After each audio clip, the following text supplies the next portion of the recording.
My dears, welcome back to Xylem learning. സൈലം ലേണിങ്ങിൻ്റെ പുതിയൊരു ക്ലാസ്സിലേക്ക് എല്ലാവർക്കും സ്നേഹസ്വാഗതം. ശ്രുതി ടീച്ചറാണ്. അപ്പോൾ എന്നെ കണ്ടവരുണ്ടാവും, ആദ്യമായിട്ട് കാണുന്നവരുണ്ടാവും. അവരോടെല്ലാം പറയാണ്, എല്ലാവർക്കും സൈലത്തിൻ്റെ ഈ ഒരു ക്ലാസ്സിലേക്ക്, സൈലം ഫാമിലിയിലേക്ക് സ്വാഗതം. അപ്പോൾ നമ്മൾ ഇനിയും കണ്ടുകൊണ്ടിരിക്കും. തുടക്കം എന്നുള്ള നിലയിൽ കുറച്ച് കാര്യങ്ങൾ ടീച്ചർക്ക് മക്കളോട് പറയാനുണ്ട് കേട്ടോ. നമ്മുടെ ഓൺലൈൻ ക്ലാസ്സുകളിൽ കഴിഞ്ഞ വർഷങ്ങളിലൊക്കെ എന്നെ കണ്ടുകൊണ്ടിരിക്കുന്നുണ്ടാവും, സൈലത്തിൻ്റെ ഓരോ ക്ലാസ്സുകളും കണ്ടുകൊണ്ടിരിക്കുന്നവരുണ്ടാവും അല്ലേ? അപ്പോൾ ഇനിയും ഞങ്ങളുടെ കൂടെ നിങ്ങളുണ്ട് എന്ന് ഞങ്ങൾ വിചാരിക്കുകയാണ്, പ്രതീക്ഷിക്കുകയാണ്. അപ്പോൾ ആദ്യത്തെ ക്ലാസ്സിലേക്ക് സ്വാഗതം. ആദ്യത്തെ ക്ലാസ് അല്ല ശരിക്ക്, പക്ഷേ ടീച്ചർ പല പല കാര്യങ്ങളായിട്ട് പൊതുവായിട്ടുള്ള കാര്യങ്ങളൊക്കെ ആയിരുന്നു പറഞ്ഞുകൊണ്ടിരുന്നത്. ഇതാ ഇന്ന് ടീച്ചർ നമ്മുടെ പാഠഭാഗത്തിൻ്റെ കുറച്ച് കാര്യങ്ങൾ നിങ്ങൾക്ക് പറഞ്ഞു തരാൻ വേണ്ടിയിട്ടാണ് കേട്ടോ വന്നിരിക്കുന്നത്. അപ്പോൾ എൻ്റെ പേര് ഒരിക്കൽ കൂടി പറയുന്നു, ശ്രുതി വൈശാഖ് എന്നാണ്. മലയാളമാണ് ഞാൻ നിങ്ങളെ പഠിപ്പിക്കുന്നത്. അപ്പോൾ മലയാളത്തിലെ കേരള പാഠാവലി 4ാം ക്ലാസ്സിൽ അടിപൊളി പുസ്തകമാണ് കേട്ടോ. കണ്ടപ്പോൾ തന്നെ എനിക്ക് വലിയ സന്തോഷമായി. കാരണം എന്താണ്, നിങ്ങളുടെ ഭാവന ഉണർത്തുന്ന തരത്തിലുള്ള മനോഹരമായ ചിത്രങ്ങളുള്ള ചിത്രവായനകൾ സാധ്യമാകുന്ന ഒരു പാഠപുസ്തകം. അതിൻ്റെ ആദ്യത്തെ ഭാഗമൊക്കെ വായിച്ചപ്പോൾ തന്നെ ഞാൻ വലിയ ഹാപ്പിയായി. നിങ്ങൾക്ക് തന്നിട്ടുണ്ട്, പക്ഷേ കുഞ്ഞു കുഞ്ഞു വീഡിയോസിലൂടെ കുറച്ചധികം കാര്യങ്ങൾ നിങ്ങളോട് പറയണമെന്ന് ടീച്ചർക്ക് തോന്നിയതാണ് കേട്ടോ. അപ്പോൾ എല്ലാവർക്കും നമ്മുടെ സൈലത്തിൻ്റെ ക്ലാസ്സിലേക്ക് ഒരിക്കൽ കൂടി സ്വാഗതം. എനിക്ക് പറയാനുള്ളത്, മാറിയ പാഠപുസ്തകം മനോഹരമാണ്. കഴിഞ്ഞ വർഷത്തേക്കാളും മികച്ച രീതിയിലാണ് അവരത് ചെയ്തിരിക്കുന്നത്. ചിറക് വിരിച്ച് എന്ന് പറയുന്ന ഒരു യൂണിറ്റ് ഉണ്ട് കേട്ടോ. അതിൽ മണ്ണാങ്കട്ടയും കരിയിലയും അരികേ അകലേ എന്ന് പറയുന്ന പാഠമുണ്ട്. പക്ഷെ അതിൻ്റെ തുടക്കത്തിലൊക്കെ ഒരുപാട് കാര്യങ്ങൾ പിന്നെയും കൊടുത്തിട്ടുണ്ട്. അപ്പോൾ അതൊക്കെ നമ്മൾ അറിഞ്ഞിരിക്കണം അല്ലേ? പാഠപുസ്തകം തുടങ്ങുന്ന സമയത്ത് സ്കൂളിൽ നിങ്ങൾക്ക് ആദ്യം എന്തായിരിക്കും പഠിപ്പിച്ചിട്ടുണ്ടാവുക?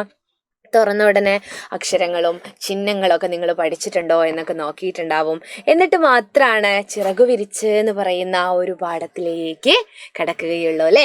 അതും ചിത്രങ്ങളൊക്കെയാണ്, മനോഹരമാണ് ഇതിലെ ചിത്രങ്ങൾ. അപ്പോൾ ആ ചിത്രം കാണുമ്പോൾ തന്നെ നിങ്ങൾക്കും വരയ്ക്കാൻ തോന്നും, നിങ്ങൾക്കും അതിനെക്കുറിച്ച് എഴുതാൻ തോന്നും. ഇതൊക്കെയാണ് കേട്ടോ ഈ പാഠപുസ്തകത്തിൻ്റെ പ്രത്യേകത. അപ്പോൾ എനിക്ക് ചിറകുള്ള ബസ് എന്ന് പറയുന്ന പ്രവേശകമായിട്ട് ആദ്യത്തെ ഭാഗം ഒരു ഗദ്യ കവിതയാണ് തന്നിരിക്കുന്നത്. ഗദ്യ കവിത എന്ന് പറഞ്ഞാൽ എന്താണെന്നറിയോ? താളം, പ്രത്യേക ഒരു താളത്തിൽ നമുക്ക് ചൊല്ലാൻ പറ്റാത്ത കവിതകളാണ്. ഇപ്പോൾ കൂടുതലും ഗദ്യ കവിതകളാണ്. പക്ഷെ നമ്മൾ ചൊല്ലാൻ ഇഷ്ടപ്പെടുന്നവർ പദ്യ കവിതകളെയാണ് ഇഷ്ടപ്പെടാറല്ലേ? നല്ല ഈണത്തിൽ മനസ്സിൻ്റെ മായികക്കൂട്ടിലുണ്ടെപ്പോഴും മധുരമാമൻ ഗ്രാമചിത്ര ഭംഗി.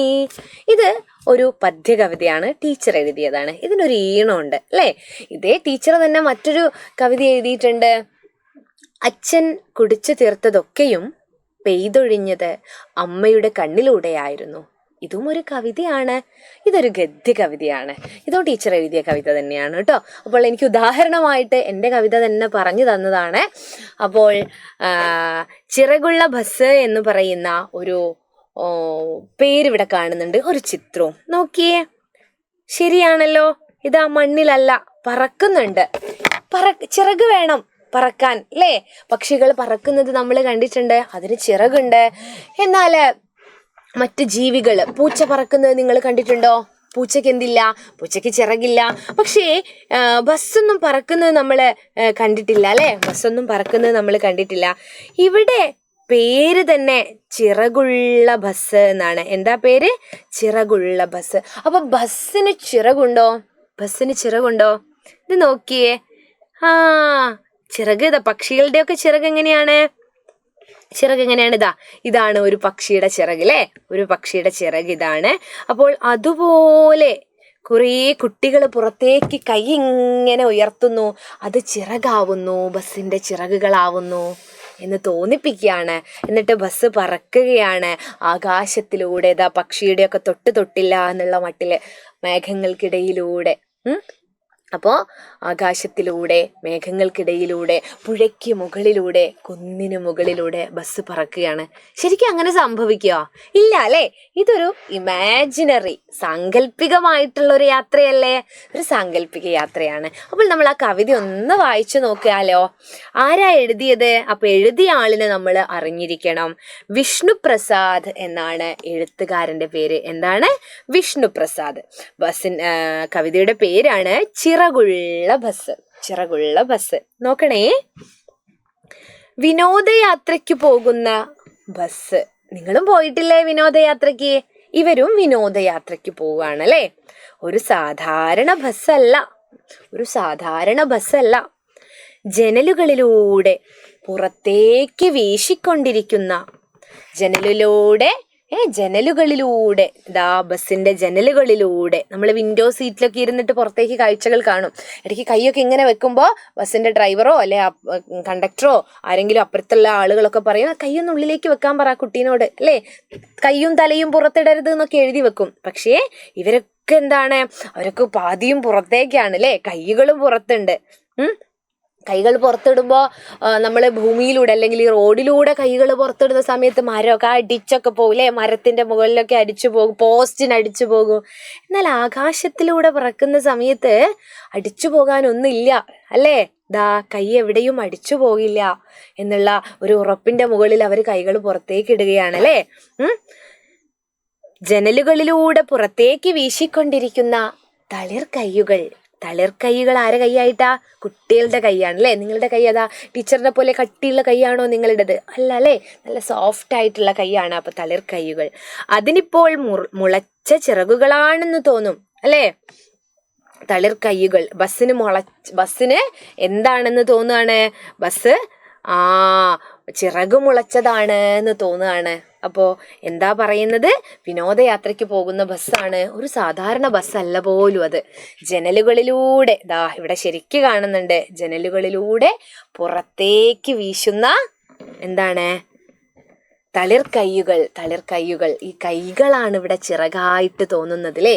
ബസ്സിന് മുളച്ച ഒരു ചിറകാണ് എന്നാണ് കവി പറയുന്നത്. ഈ കൈകൾ നിങ്ങളൊന്ന് ഓർത്ത് നോക്കിക്കേ. സാധാരണ നമ്മള് ബസ്സിന് ചിറകില്ല എന്ന് നമ്മൾ പറഞ്ഞു, പൂച്ചയ്ക്ക് ചിറകില്ല എന്ന് പറഞ്ഞു. നമ്മൾ പറയാറില്ലേ? കാക്ക പറ പറ പറ പറ പറ പറ പറ പറ പറ പറ പറ പറ പറ പറ, കോഴി പറ പറ പറ പറ പറ പറ പറ പറ പറ പറ, പൂച്ച പറ പറ. അപ്പൊ പറന്നിട്ടുണ്ടെങ്കിൽ കളിന്ന് ഔട്ടാവും അല്ലേ?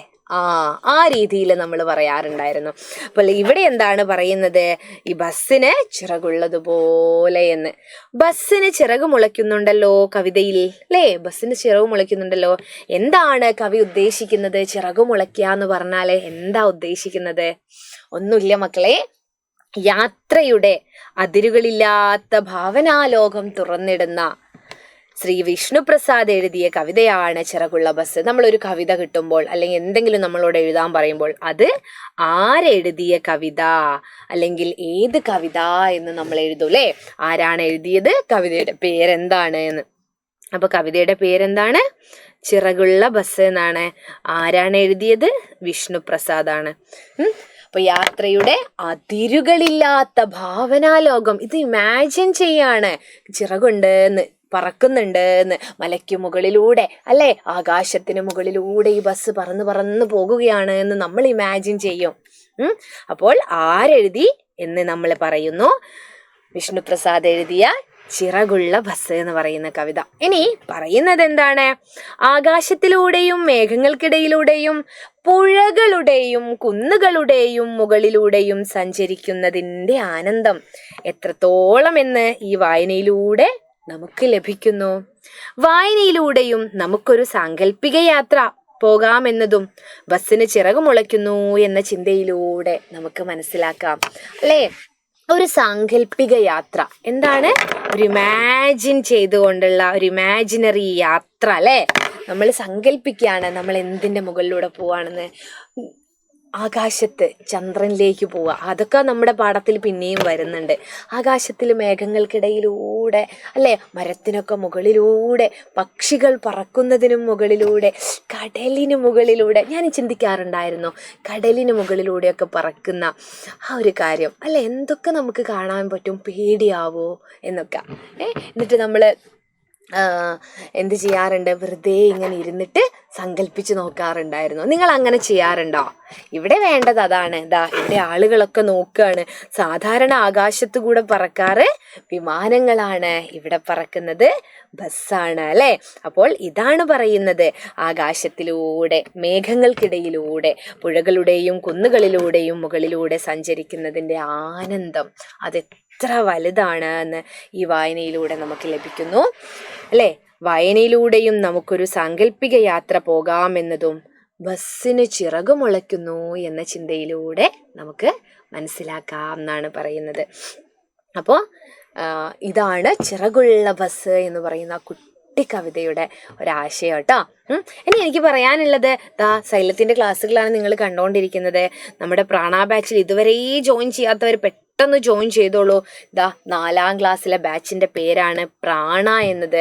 വെറും 2499 രൂപ മാത്രമാണ് ഒരു വർഷത്തേക്ക് ഇതിൻ്റെ ഫീസ് ഉള്ളൂ കേട്ടോ. അപ്പോൾ എല്ലാവരും ഈ കാണുന്ന നമ്പറിൽ വിളിച്ചിട്ട് കിട്ടിയിട്ടില്ലെങ്കിൽ ഈ നമ്പർ തന്നെയാണ് താഴെ കാണുന്ന ഓടിപ്പോകുന്ന ഒരു നമ്പർ ഉണ്ടല്ലോ, സെയിം നമ്പറാണ്. ഇതിലേക്ക് കോണ്ടാക്ട് ചെയ്യുക, എന്നിട്ട് ജോയിൻ ചെയ്യുക കേട്ടോ. ഇനിയിപ്പോൾ വലിയ ക്ലാസ്സിലെ കുട്ടികളുണ്ടെങ്കിൽ 5, 6, 7 ഒക്കെ നമുക്കിവിടെ ഉണ്ട്, 8, 9, 10 ഒക്കെ ഉണ്ട്. എല്ലാത്തിലും ഇതിൻ്റെ കാര്യങ്ങളൊക്കെ നമ്മളിവിടെ കൊടുത്തിട്ടുണ്ട്. അതുപോലെ എഞ്ചിനീയറും ഡോക്ടറും ആവാനുള്ളവർക്കുള്ള അവസരവും ഇവിടെയുണ്ട് എന്നാണ് ടീച്ചർക്ക് പറയാനുള്ളത്.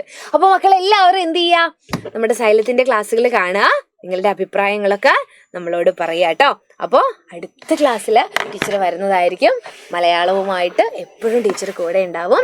ഇതിൻ്റെ ബാക്കി ഭാഗങ്ങളൊക്കെ നമുക്ക് പഠിക്കണം. ഇപ്പോൾ ബൈ.